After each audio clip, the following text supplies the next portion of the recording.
ক্ষুধার্ত এবং আঘাতপ্রাপ্ত বাঘকে আঘাত করবেন না, তার গর্জন সহ্য করতে পারবেন না। আসসালামু আলাইকুম ওয়া রাহমাতুল্লাহি ওয়া বারাকাতুহু। আবু তোহা আদনান নিয়ে অনেক আলোচনা সমালোচনা হইতেছে। আমি ইতিমধ্যে কোনো ভিডিও বা কোনো বিষয়ে কোনো পোস্ট করিনি। আমার করার কোনো উদ্দেশ্য ছিল না।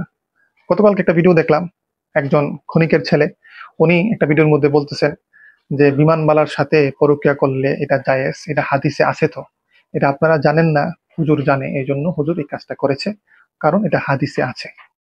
একটা হুজুরের পরকীয়া নিয়ে শহরে এত হইচই কেন? আজব তো, বুঝলাম না। হাদিসে আছে তো, আপনারা না জেনে কথা বললে হবে না। হাদিসে আছে, বিমানবালার সাথে পরকীয়া করলে সেটা পরকীয়া হয় না, হাদিসে আছে। এই ভিডিওটা দেখার পরে খুবই কষ্ট লাগছে এবং ভাবলাম যে এ ব্যাপারে কিছু কথা বলা জরুরি। এ ব্যাপারে কথা বলবো। প্রথমে আমি আবু তোহা আদনানের শুরু থেকে কিছু কথা বলি। আবু তোহা আদনান 15-16 সাল থেকে ওনার এই উত্থান শুরু। উনি ওয়াজ, বিভিন্ন সোশ্যাল মিডিয়ার মাধ্যমে উনি ভাইরাল হওয়া শুরু করেন। যখন ওনার ব্যাপারে এই প্রশ্ন ওঠা শুরু করে, উনি তো আলেম না, বা উনি তো একজন মাদ্রাসা পড়ুয়া আলেম, যেটা আমরা স্বীকৃত দেই, এরকম আলেম না। হয়তো উনি কিতাব বা অনেক ধরনের বই পুস্তক পড়ে অনেক জ্ঞানের অর্জন হয়েছে। তখন এই প্রশ্ন ওঠার পরে উনি চিন্তা করলেন আমার তো আলেম হওয়া প্রয়োজন। এর মধ্যেই উনি অনেক বিতর্ক সৃষ্টি করেন এবং ওনাকে নিয়ে নানান ধরনের প্রশ্ন ওঠা শুরু করে। যখন উনি এই জিনিসগুলো ফেস করতেছিলেন, তখন উনি মাদ্রাসায় ভর্তি হওয়ার জন্য যান। আলেমরা ওনাকে নিষেধ করেন, কারণ যেহেতু উনি অলরেডি বিতর্ক হয়ে গেছেন এবং উনি যদি এখন আলেমের ট্যাগ লাগায়, তাহলে ওনার এই বিতর্কটার সাথে দাওয়াতি পুরো কাজটার মধ্যে একটা ব্যাঘাত করতে পারে, আলেমদের নামে একটা বদনাম সৃষ্টি হতে পারে। এই জন্য আলেমরা ওনাকে বিরত রাখছেন। উনি পরবর্তীতে একটা মাহফিলে আক্ষেপ নিয়ে উনি বলেন, ছোটবেলা থেকে আমার বাবা আমাকে ওস্তাদদের কাছে পড়িয়েছেন, মাঝখানে ট্র্যাক হারিয়েছি, তারপর আবার ফিরে এসেছি, এসে মাদ্রাসার মোটামুটি সবগুলো বই কভার করেছি। করার পর দাওরা পরীক্ষাটা দেওয়ার জন্য মাদ্রাসার দুয়ারে দুয়ারে ঘুরেছে, আমাকে পরীক্ষা দিতে দেওয়া হয়নি।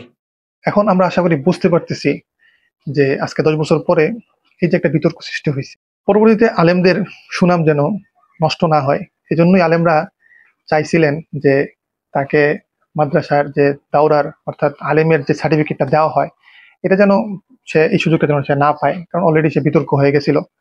এবং সে যে প্রশ্নগুলো তুলছে আক্ষেপ নিয়ে, সে বক্তৃতার মধ্যে যে কথাগুলো বলছে, পরবর্তীতে কিন্তু পুরা মাদ্রাসা সিস্টেমের উপর একটা কোশ্চেন চলে আসে এবং তার যে ফ্যানরা ছিল তারা নানান ধরনের ট্রল করা শুরু করে, মাদ্রাসার ব্যাপারে অনেক খারাপ মন্তব্য করে এবং তারা এটাও বলতে থাকে যে আমরা আবু তোহা আদনানকে উঠতে বা বড় আলেম হইতে বা দিনের কাজ করতে তাকে বাধা দিচ্ছি।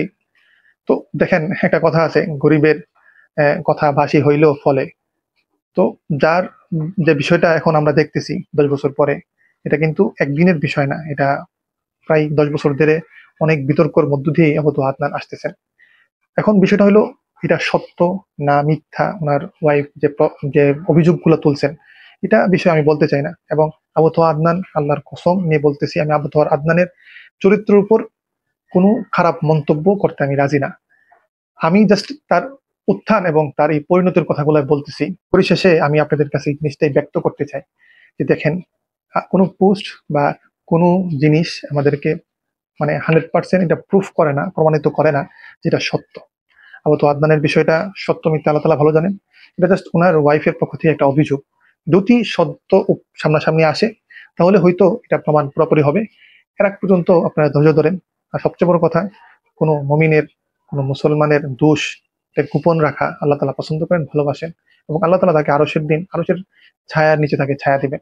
যারা একটু আলেমদের কোনো দুষ্কুটি পাইলে একবারে ফুলে ফুঁসে উঠেন এবং চুলকানি, খাউজানি সকল ধরনের কিছু চলে আসে, তাদেরকে বলি আল্লাহর হস্তে, আলেম নাম শুনলেই যে লাফ দিয়ে ওঠা এবং এই ধরনের মন্তব্য করা এবং হাদিস, কোরআন এগুলো দ্বারা জায়েজ এই সেই, এগুলো থেকে বিরত থাকুন আল্লাহর হস্তে। না হলে আল্লাহ তাআলার গজব আপনাদের উপর পড়বে। কোনো ব্যক্তির কারণে ইসলামের কোনো ধরনের ক্ষতি যেন না হয়। আমরা এরকম সামাজিক অনেক বিষয় নিয়ে ভিডিও বানাই থাকি। আমরা যদি আমাদের ভিডিওগুলো আপনাদের কাছে ভালো লাগে, এই যাত্রায় আমাদের সহযোগী হতে পারেন, লাইক, কমেন্ট, শেয়ার করে। আসসালামু আলাইকুম। আল্লাহ হাফেজ।